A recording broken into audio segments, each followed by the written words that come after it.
شنو احلى شيء برمضان حامد؟ والله اهم شيء الشوربه. مش الاكل والشوربه. اوكي. الشوربه ايه، زين، والتشريب مال اللحم. يسووا لك شوربه طيبه بالبيت لو لا؟ اي والله احكي الحمد لنا. لله. طيبه؟ اي الحمد يلا لله. الف عافيه. جاهز للاسئله؟ ان شاء الله. يلا نبدا وياك. السؤال الاول، من الحمضيات ايه من الحمضيات ايه من اسماء القران. ايه جاوب.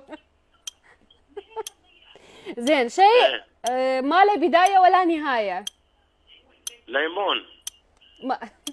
اوكي. احد مكونات، تجاوب على السؤال الاول. احد مكونات التبوله. تبوله. اي. زيتون. كمل المثل، ردنا عون. طلع فرعون. انتهى الوقت. يعني هو جاوب على، اعتقد يعني سؤال